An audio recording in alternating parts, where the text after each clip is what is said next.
I didn't hear you, Bobby. What time's that starting at dusk? Sorry, I was on mute. I was yelling at my children.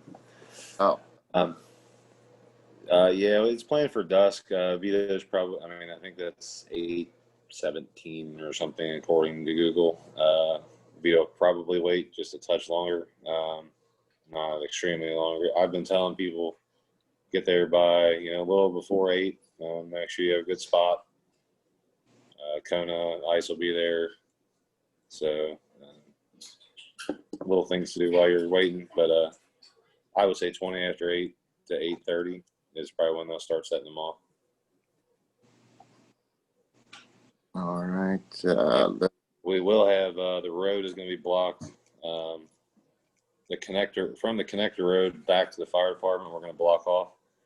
That way, people cannot park back there and potentially block the fire department.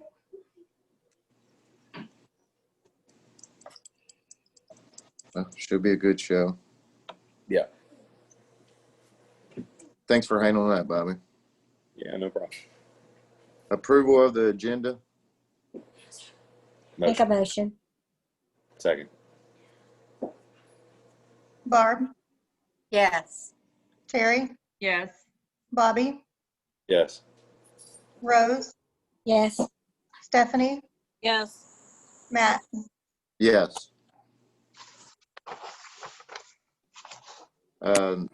Then we need approval of the minutes for July 7th, July 14th, July 22nd, and August 4th. Make a motion. Second.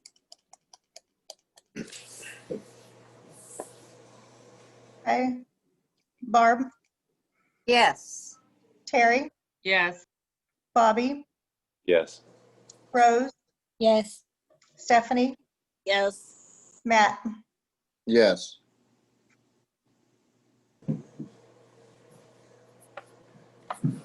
All right. So then now we get to the sheriff's report.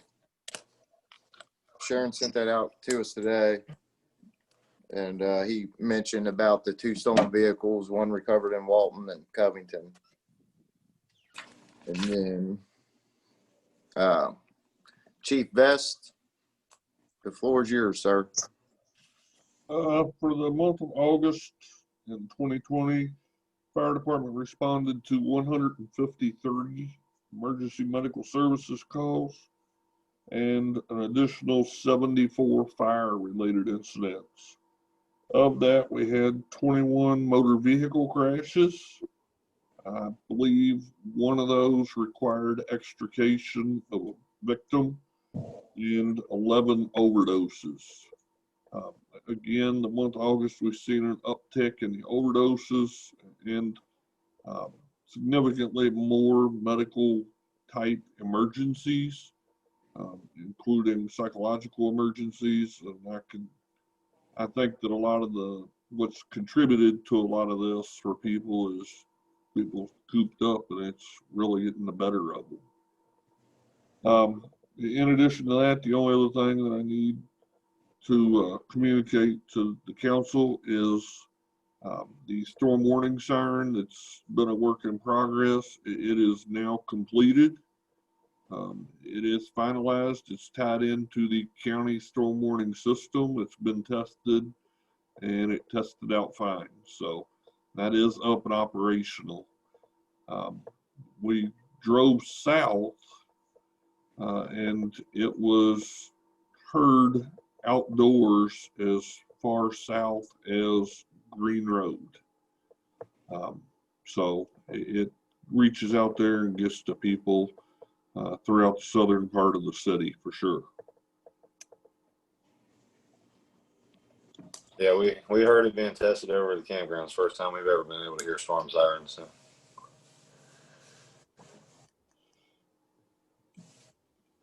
Anybody on council have any questions for me? Who handles the storm sirens? Who handles them in what regard?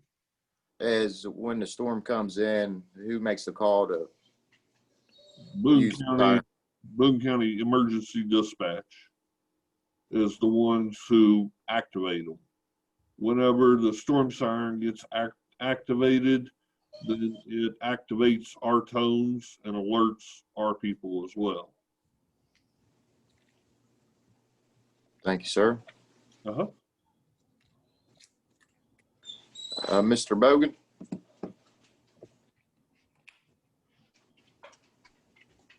You're on mute, Matt. Sorry about that. So on the High Street project, I talked to Dunrobin Associates earlier today, this afternoon. They had been in touch with the Rouse family.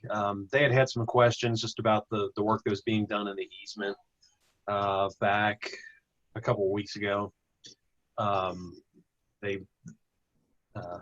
Lisa Burns from Dunrobin contacted me with the questions. I responded back, and she relayed it on to the Rouses. So I think they're okay with everything, and they're just trying to work out a time to meet and get their easement signed off on. On the railroad side, they have the documents and they are under review. I mean, we know how that goes. You know, when we hear that from them, stuff goes down to Atlanta and it disappears for months at a time. But they have been pressing on them about it. She's been calling EW Chambers, who we dealt with on the engineering side, just trying to, stay on his case about it. And then there was the construction agreement that they sent a while back. The legal counsel over at Dunrobin looked through it, and that they felt that it was very heavily biased towards the railroad.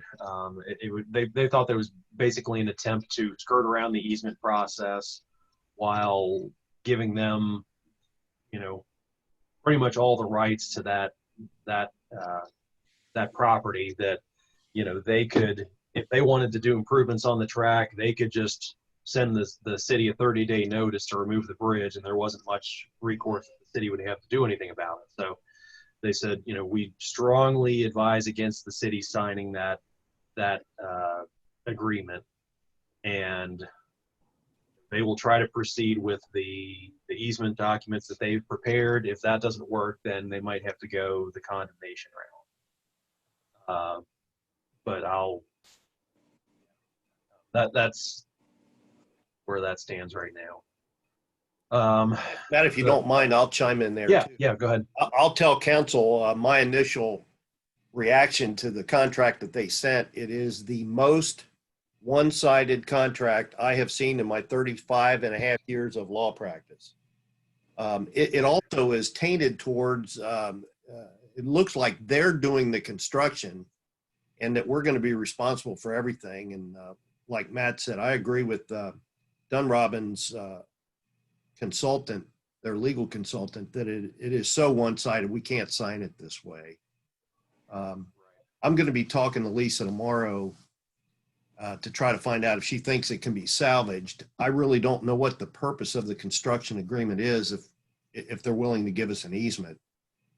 But there's all kind of language in there that we hold harmless and protect them against anything that happens. And that's just not permitted under Kentucky law for a city to do. Mm-hmm. So that's going to take some more work. Mike. Major work. Hi, Mayor. Hi, and my apologies to everybody. Having a little difficulty there getting things going.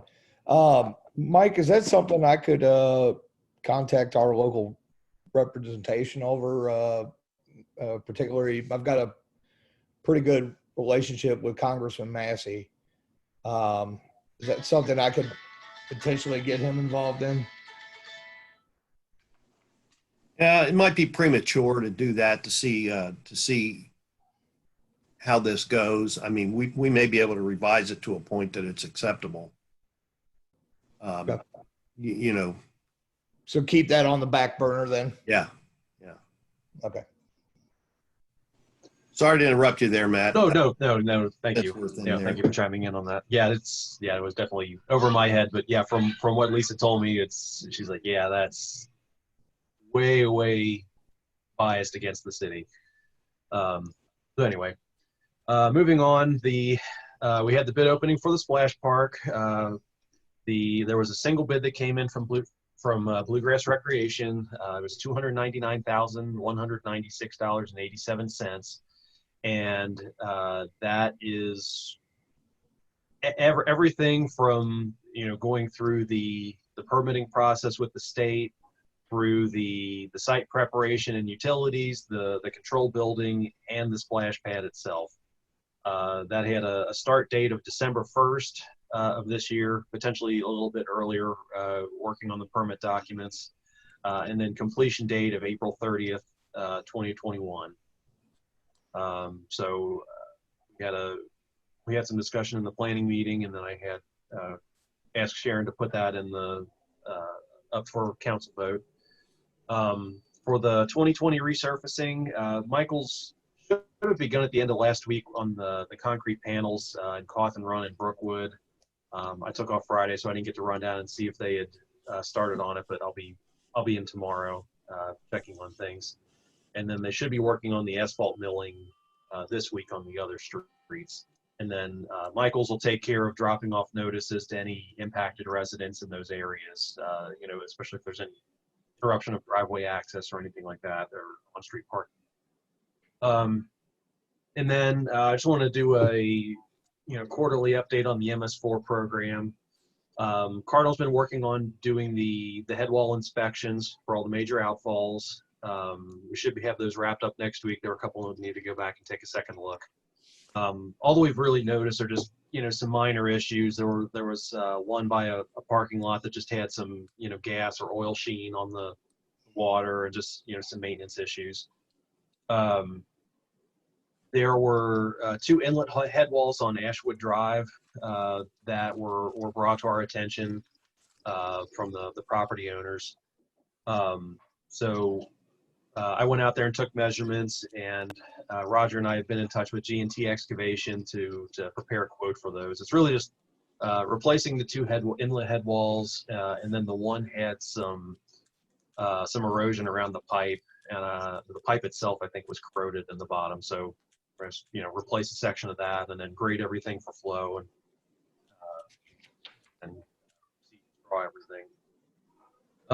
Also, I don't know if we talked about this a while back, but there is a retention pond behind 3 properties on Old Stevenson Mill back in Paloma Estates that were cited for just litter. There was algae buildup on the water. It was overgrown, just kind of a mess. And the improvement plans for the subdivision put the maintenance responsibility on the individual property owners. So I sent them a letter and just saying, by the terms of the MS4, that they needed to take some measures to clean everything up, or else they'd be referred to code enforcement. The one property owner contacted me back and said, hey, I didn't realize this was our maintenance responsibility. I don't really want it to be. I don't want the liability, if a child walks back there and falls in and, drowns or whatever, like I don't want that on me. So, I want to take the pond out. And to which it's there for a reason. It wasn't a pre-existing lake. It was built for detention and retention purposes under the project. So, they can make modifications within reason, but they can't just demolish it. So Public Works and I met them out there on Thursday afternoon. What they proposed is draining the pond and making modifications to the outlet culvert, and then grading the backyards for drainage, and just keeping it as a dry detention pond instead of a retention pond, which Roger and I were okay with that. I just asked them to provide some kind of documentation for our records, stating that they're not decreasing the capacity of the pond and it'll still, perform normally. They kind of push back on that some, that they should be responsible for that. But with this being the first one of these that we've really encountered since we set up the MS4 program, I want to have a process in place so that, the next time it comes up, whenever that may be. If it's something more significant than this, that we can still, the city has something to fall back on for documentation, rather than just saying, oh, go ahead and do what you got to do. It's a small pond. So that was that's all I've got. If anybody has any questions,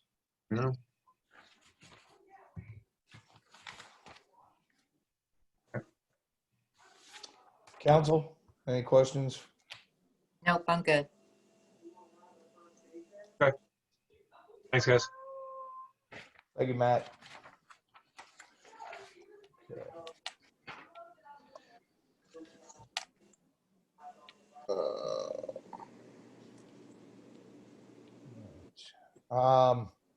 We've got Matt or David Baker here to give a presentation. Okay. David, go ahead. He's here to talk about why we need to increase the water rate. Okay. David, floor is yours. I think you're on mute.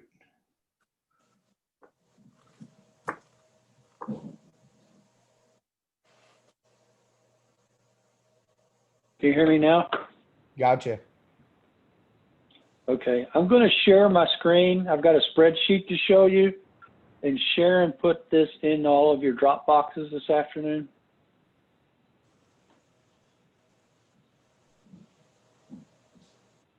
Sharon, you got to allow me to share. Okay. But do it on my computer, not on my phone. See, My phone is what I use for audio. But I'm the not sure how computer is where my to- face is. Do I make you a co-host to do that? Yep.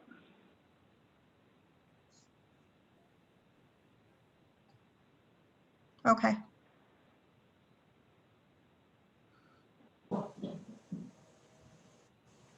Did that work?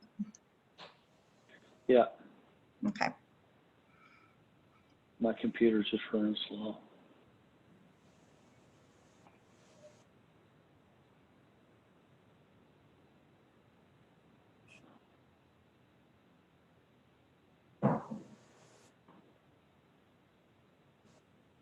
Okay, here it comes.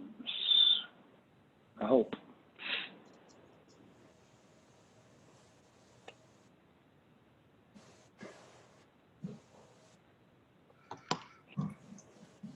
All right, let me do a little movement here. Can everybody see the spreadsheet on the screen? No, it's still spinning, Dave. It's coming. It's just my computer's slow. That's okay. There we There we go. go. Is it starting to show up for everybody? Yep, Yeah. got it. Okay, so here's what we did. I took the water and sewer fund over the last 2 fiscal years, and I broke it down between water and sewer for each Okay. year to show revenue and expenses for those specific things. Okay. I also took out any capital expenditures. So all we're looking at is cost to provide service that we're charging for. Okay. So if we look at this past year, that's July of 19 to June of 20, here are our sales by item, right? One is sewer, one is water. And then as we come down this screen, if it'll move for me, I have broken the cost up between the two, water and sewer. What we did is we used 50-50. So 50% water, 50% sewer on the labor. Both Roger and I talked about this. We both feel like that this is conservative for water, that water probably uses more labor than sewer, but we don't track that right now, okay? There's some other things that we allocated that way, like uniform service. We also did maintenance and repair 50-50. Sometimes we have a lot of maintenance and repair in the sewage plants. Sometimes a lot of maintenance repair goes to water line repair. So we felt 50-50 was a acceptable, conservative look at what it cost us to produce water. The other one, we got a little postage. And then when we get to the bottom of each of these, you can see that we're losing money at a rate of about $80,000 a year on our water sales. Wow. Now we make money on our sewer, but we've been losing money on water for a long time, and it's because our cost of water increases. If you can see my cursor. So for 2019 to 2020, our cost for water is $704, and in the prior year it was $548, and that's just in cost increases from our vendor. Okay, and it's been this way for a long time. Now we turned a corner with sewer as we got our treatment plants up and we stopped all that hauling from SD1. When we first started talking about this water rate increase, we were losing money on water, just beginning to lose money on water, but we were losing money on sewer too, because we were spending about $700,000 a year in SD1, $35,000 a month approximately. Okay, so the sewer has picked up some of it, but I know that there's been some discussion about the possibilities of getting rid of the surcharge, which is about $200,000 a year in revenue, which would cut this number by $200,000.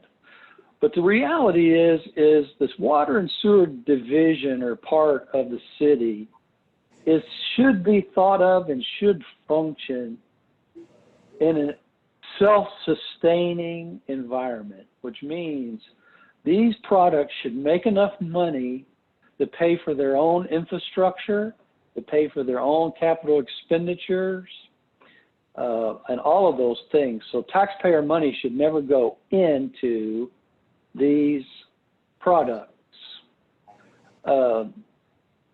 It should self-sustain. And the water has been a loser for us for a while. And that's the reason why we put on the agenda to raise water rates. I understand why, especially at this point in time, that somebody would be opposed to raising rates, but at a rate of 80,000, and that number is growing in losses on water, the city would be better off to stop selling water and let somebody else do it. So what you do with raising rates is really, up to you as a council. But from a pure accounting perspective, we lose money on water every year.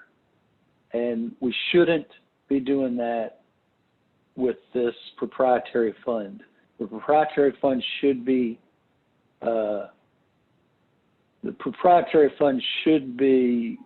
self-sustaining. So does anybody have any questions or comments? What's your recommended percentage raise to make it sustainable right now?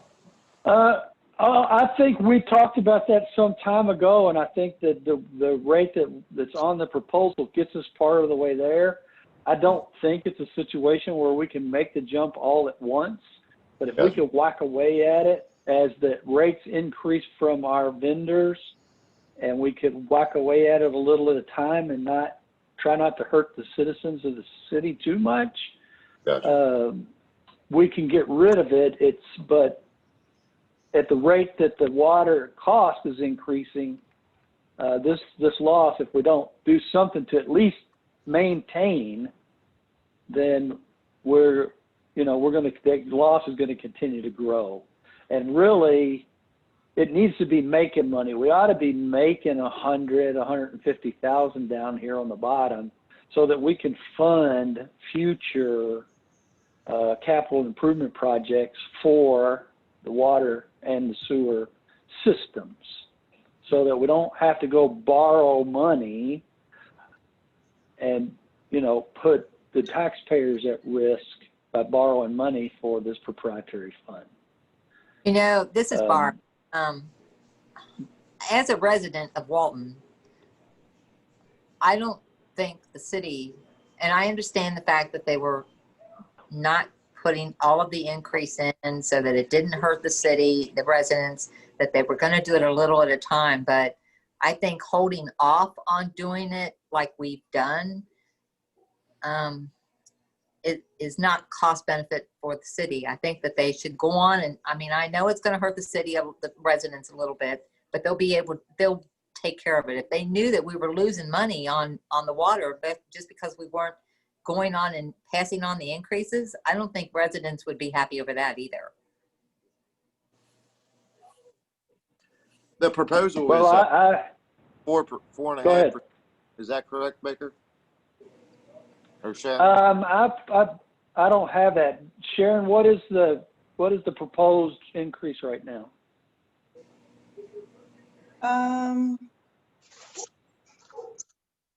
It's a 5% increase. Is it Yeah, 5%? Okay. Thought it was 5. It's 5. And do you have the wholesale number, Sharon, that you could email us? Yeah, I can get those. Okay. Yeah, I think we've been pushing it off for a while, and it's something that we need to take action on. I would just like to see it effective January 2021, so we can give the residents notice that it's coming. So just doing the math, okay, a 5% increase is the only thing you're going to really increase is the water service sales themselves, right? Tap fees aren't going to change, penalties aren't going to change, all of that. So you're talking about a 5% increase is $50,000 over the $1.5 million that we had last year. And if that 50,000 would still have us at a $30,000 loss, right? So just keep that in mind. I'm not suggesting, and I didn't suggest it when we originally had the conversation many years ago. For those of you that were around then will remember, it was going to be a healthy increase to make us whole. And I think that we've got to do it in chunks, but we've got to continue to do it until we get whole. You know, you'd need a 10 or 12% increase to get yourself whole and start and make money on water. Even if we just break even on water and let sewer make money for us, I'm happy with that. But the fund itself needs to be self-sustaining, and I don't think it's right now. We're spending our fund balance on capital projects every year. Didn't somebody say that water was going up again? It goes up every It year. goes up every year. So why don't we say that we increase it in January of 2021 and then increase it again either July of 2021 or January of 2022? I think that's something we can revisit at that time. I don't think we need to do all that right now. That's just my opinion. Well, I right think, now I'm hearing from the people who are agreed with doing something. What about those of you who are opposed to raising rates? What's your thoughts? who was opposed? I don't know that anybody was necessarily opposed. I think it was more of questions as to why. Well, does that answer their questions? We're losing money. That should be it's self-explanatory. And I understand, Matt, that you don't think that we should address it all right now, but why not address it now? If you're going to have an ordinance that says, pass something saying that it's going to increase here, we'll have it included that it's going to increase again so that the residents know about it even that much more ahead of time. Well, I think there's a lot more things we can look at as far as the wholesale rate, water and sewer taps and all that stuff. There's more information we can collect after we get this passed for January 2021, which I'm okay with doing that now, but I'm not okay with having two increases effective January and July or whatever. That's just where I'm at with it. I'm not sure what we could do wholesale rate wise. I mean, potentially water taps for new developments, but you know, that's still not going to make up. It's still not going to make up the money. Are there any other ways that we could maybe lower the cost of what we're spending for this water? No, we're in a 30-year contract. Mm. Duncan, The where simple you at? fact of the matter is you only have one vendor that you can buy water from, really, without spending a lot of money to get yourself effectively set up to buy from another vendor. So this is just a typical problem with selling water is unless you're making drinking water yourself, you have to buy it from somebody who is. Can you help explain what the miscellaneous line item is underwater for $30,000? Miscellaneous. It's right above, right above where you were, Dan. 049 or 0499.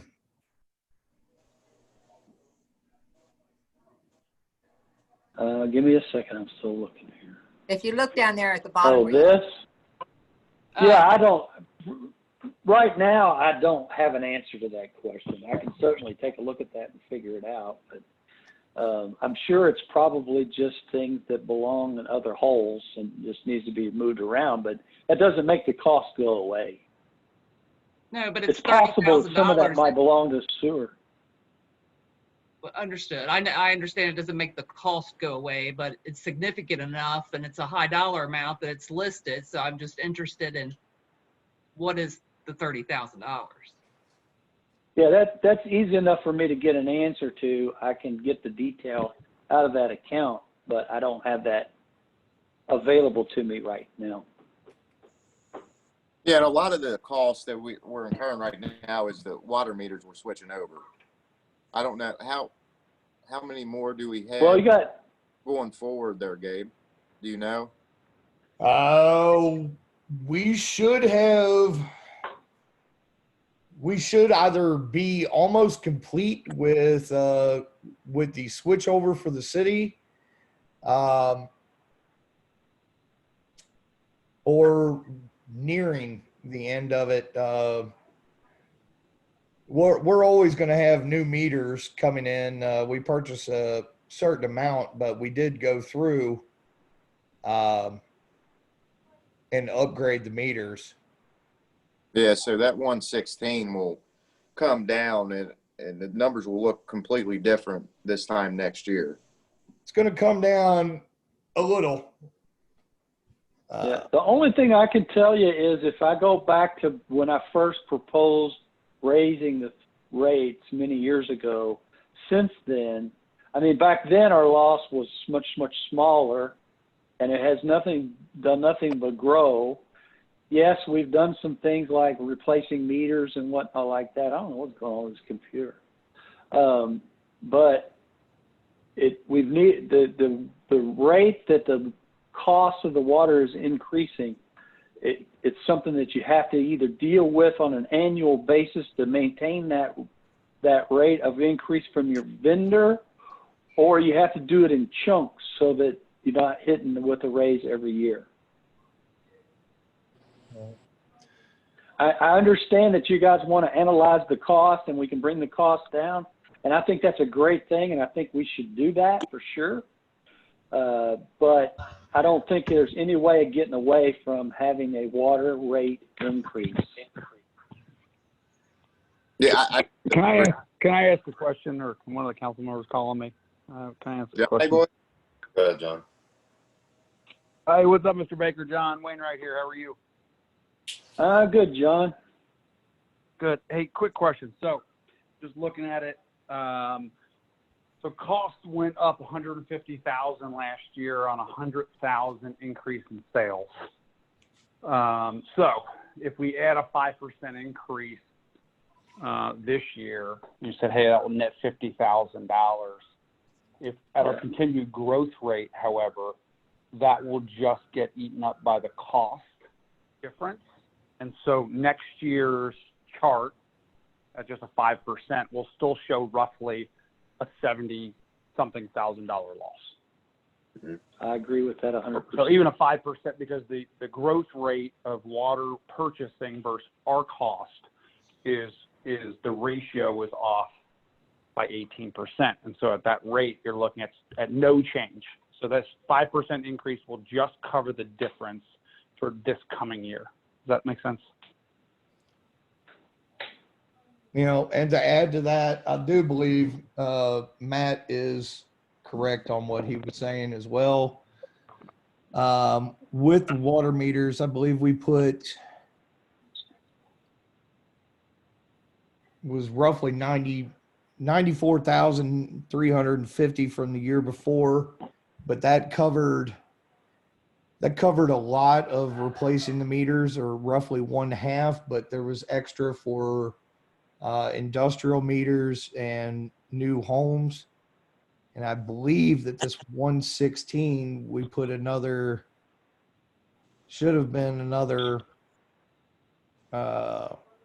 94,000. So that would leave us with roughly, should be $22,000 in a difference that we would see going forward if we continued that. Was obviously once we're completed with the switchover, the only thing that we're going to need for water meters is new meters coming in. So what's the lifespan? The lifespan on the new meters? 30, 40, 50 years. 10 years. Yeah, roughly. 10 I mean, years is all fast. before they switched the water meter over in my yard, that thing had been in there for 20, 30 years. But yeah, it's roughly 10 to 15 years. I can tell Anything longer than. Go ahead. As a water meter gets older, it doesn't function proper. So the older it is, it doesn't calculate the gallons. So we're losing water that way too, and money, because it's not accurately counting the gallons per what the house is using. So roughly 10 years is about all they last. Right. Yeah, that's the same thing I was told, is that at 10 years, we're going to have to replace them again, or they're going to become less and less accurate, and it's less and less accurate favor the homeowner, not the city. So, you know, we don't want to lose money just because our meters aren't reading properly. And so we had that conversation, and we've been, you know, probably 3 years replacing meters. So you're only 7 years out from starting over again. So realistically, we need to do a 5% now and a 5% in July, or a much more aggressive jump right now to, you know, try to get on top of this, because we've been kicking the can down the road for 2.5 years. Exactly. Yeah, I think go ahead. No, that's okay. That's all. I was just agreeing with all. I mean, I get it. Nobody wants to raise rates on people, but I mean, I don't think anybody on this call has a $1,400 a month water bill. I do. So, I mean, if it goes up 5-10%, you know, it is what it is. But I don't want the city losing money. I mean, it's only $140 a month For you? Yeah, for me. I mean, and you're probably the biggest water user there is in the city. Yeah, I think if any of you all got a $1,400 water bill, you'd freak out. Well, we have a lot of senior citizens too that's on fixed income. So, well, we understand that, Matt. I mean, I'm a retired person too, and I'm on a fixed income every month. But I also know that the city can't continue to lose money and get ahead. You know, I see that. Why should we keep eating the price increase of water? And I'm a senior citizen and I'm on a fixed income, but you know, everything goes up. What's your water bill? I'm okay with doing the 5%, but that's well, I think you need to continue to go on, like Bobby said, maybe have another increase in July. But as long as people know about it ahead of time, they can plan for it. So if they get an increase of 5% and it's effective in January and their bill goes up, I don't know how much it's going to go up on the average. Maybe, I don't know, say it's $5 and they know it's going to go up another $5 in July, they can plan for it. It's another thing if you do it and it's effective the very next month. That's when they're going to get upset about it. We're not talking about adding a lot of money to people's, I mean, you're talking about like, don't go to Subway once a month or something. Yeah, or don't buy a Starbucks. And to add on that, Matt, I've heard that argument, and this has been kicked down the road a lot longer than 2.5 years. It's been kicked down the road since we first got on council. So it's going on 8 years roughly, with maybe one water increase. And I've heard the argument before about, well, we've got senior citizens in town, but if you were to actually look through the numbers, most of our senior citizens don't use a lot of water. They're always going to fall, for the most part, unless there's a leak, they're going to fall in that 3,000 gallons range. They're probably Mine, but that's okay. They don't even use the minimum amount. A lot of them.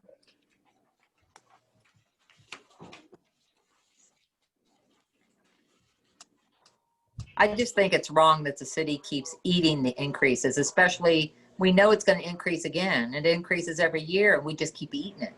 Mm-hmm. I mean, realistically, Matt, we need to raise it a lot more than we are proposing to January 1st. But I don't see, we raise it 5% January 1st, raise it 5% effective July 1st. And I think that should be in the ordinance that's going through. I don't think it should be put on the table and talked about again in January or whatever. I think it should go on and go through. I agree. I mean, it's just, we need to try to get ahead of it. It is not inevitable. I mean, eventually it's going to catch up with us, and it is already. Mm-hmm. Well, you know where I stand on it. So yeah, but we go to a vote, or what we do? We can keep trying to be nice to the citizens about it, or you're going to come to a wall one day where you have to raise it 20%. Exactly. You're almost there. Yeah, I mean, raise it 5% now. Raise it 5% July 1, 2021, or not now. Raise it 5% January 1st, 2021. 5% July 1st, 2021. And then we'll have. Go ahead, Bobby. I'm sorry. I was done. Go ahead. So what we're looking at right now for your first 2,000 gallons with this increase, your water bill would be $25.80. What is it right now, Gabe, compared to what it is right now? First 2,000 gallons is $18.25. So with the 5% increase, it goes up to 25.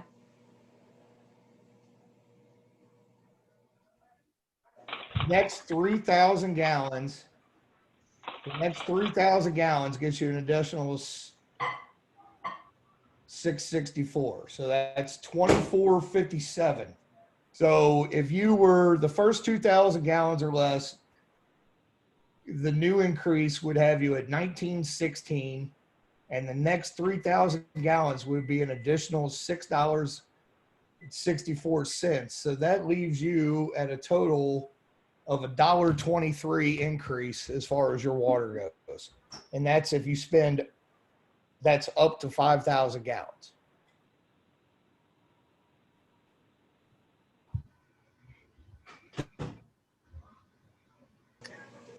Well, again, I'm not changing my stand on it. I agree with Bobby. That's what needs to happen.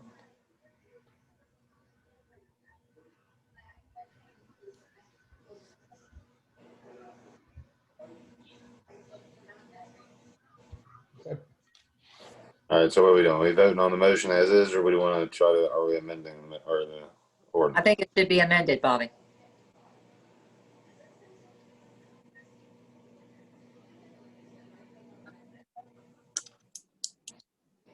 You all let me know what you want to do on that. If somebody wants to amend it, I would need a motion on what your amendment would be. Motion to amend it to raise Water rates 5% effective January 1, 2021, and then an additional 5% July 1, 2021. I second the motion. Okay, Barb, Yes. Terry, No. Bobby, Yes. Rose, Yes. Stephanie, No. Matt. No. Gabe. Yes. Good.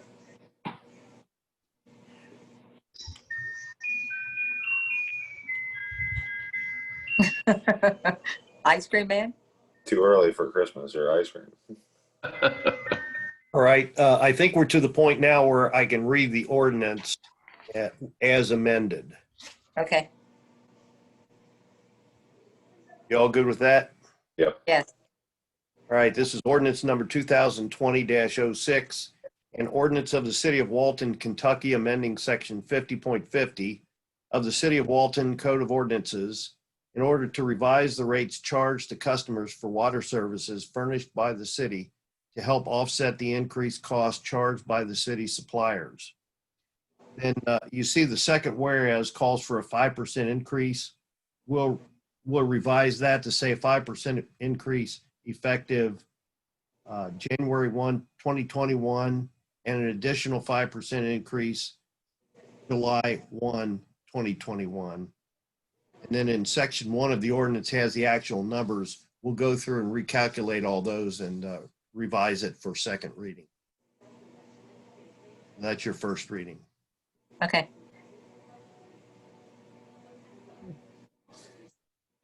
All right. So we'll be moving on to the second reading of ordinance 2020-10, adopting Boone and Kenton assessments for all real and personal property within the taxing jurisdiction of the city, providing for the payment of ad valorem taxes of the city. Mr. Duncan, do you have anything to add? No, Mayor, this basically just keeps us up to date with our ordinances. Each year, when it comes time for tax rates, we adopt the assessments that both counties have offered to the city. As you know from the last meeting, this is sort of a two-part thing. We adopt the assessments.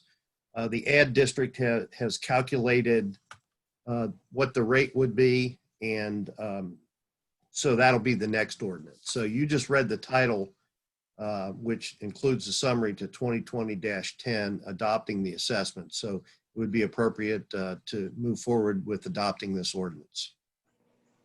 Make a motion. Second. Barb, Yes. Terry, Yes.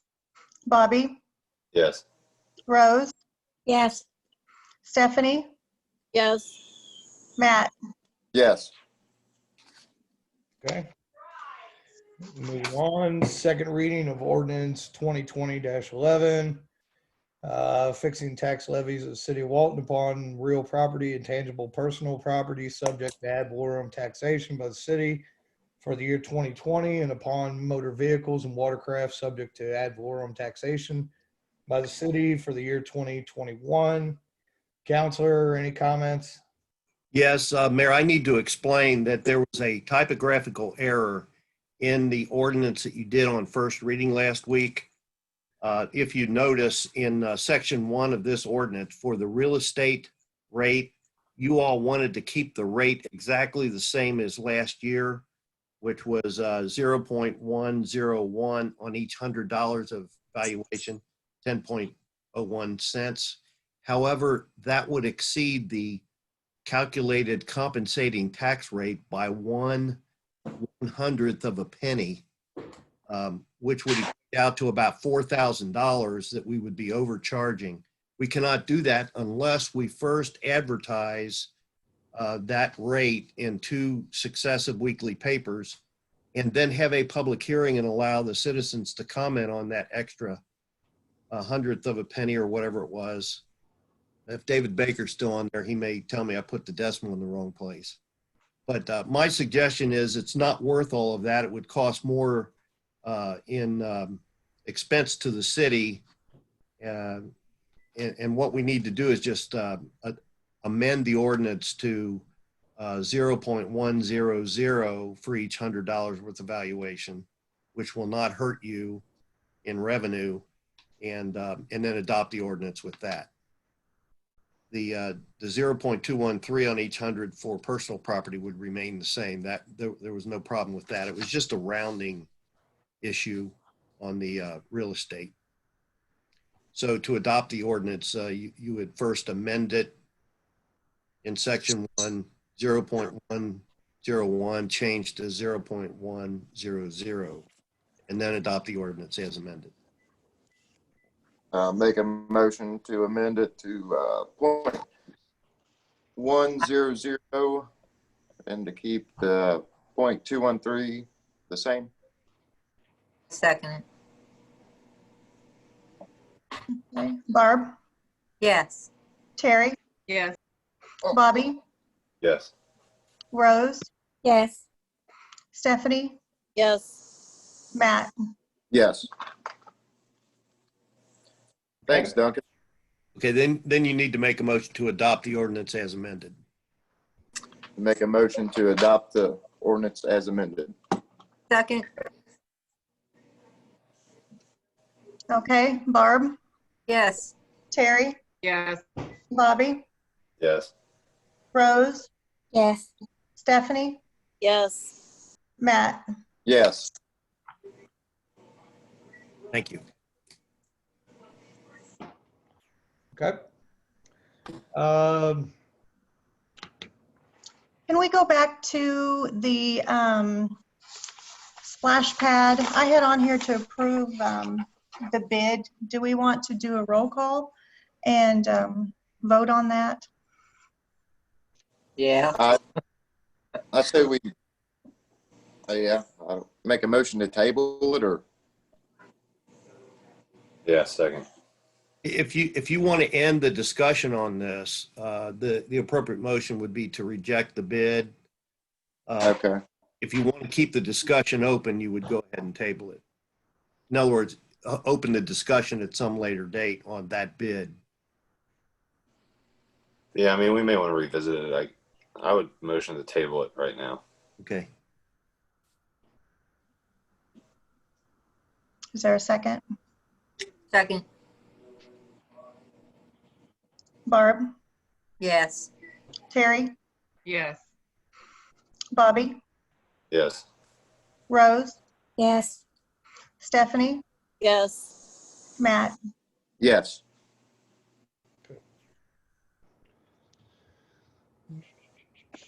All right. So we'll table that, say for next caucus meeting. Council comments, going down the line as I see them. Councilwoman Courtney. I won't be here for the caucus in October, so apologies. I'll be out of town. Okay. Councilwoman Williams. I have nothing. Councilwoman Beach. Nothing. Councilman Brown. Thanks, Bobby, for getting everything together for Saturday with all the fireworks and the ladies in the office. And good luck. Thank you all. Okay. Councilwoman Farrow. I don't have anything except I apologize for not being at the caucus meeting last week. Just something else came up at the last minute. No worries. Thank you. All right. Councilman McDonald. Just touch on what the sheriff's department wanted us to say was make sure everybody locks up their stuff. They had some problems with vehicle thefts, vehicle break-ins. Locks only keep honest people honest, but we're going to do our best to keep everything locked up. Other than that, I want to remind you, Gabe, since you weren't here at the beginning, we kind of skipped over and did not touch on citizens' comments, so you might want to make sure you get that in there. Good. That's it for me. All right, well, I can go ahead and skip over to citizens' comments now because I don't have anything. So, Yeah, I have one thing, Gabe. Just a question on, I know the stop sign ordinance passed for Veneto and LaSalle. Just looking for an update on installation on that. Finito and LaSalle. Mm-hmm. I'll get with Roger. Might just be a matter of ordering some new stop signs for backlogged. I know we've got a few things going on right now with some various small street repairs. And I'm having some difficulty with some street signs right now from the county. I'll follow up with them, John, and I'll reach out to you. Gotcha. And then, thank you. And then the other one was just following up with the construction at Richwood exit and obviously eventual 25 traffic and rerouting. Have we gone back and asked Kentucky 6 to come and observe exit 175 for a change order, kind of as we talked about, I guess it's almost been about a year ago now, just so that if they do see extra traffic, which I'm sure we all have seen, is if they can do the change order and then do the two lanes to the left as part of that change order. Well, I can tell you that I've had conversations with Sal Santoro. I have not talked with Mr. Yeager. Matt Bogan could probably comment on that a little further. I know that Sal has been in discussion with the transportation secretary. They are aware that it's an increasing problem. So I know they have plans to start their study sooner than later. But that might be a good question for Mr. Bogan here. Matt, would you like to talk on that? Yeah, I haven't personally heard anything from them as far as doing a study there, but I can definitely reach out to them and see if that's something that's coming anytime soon.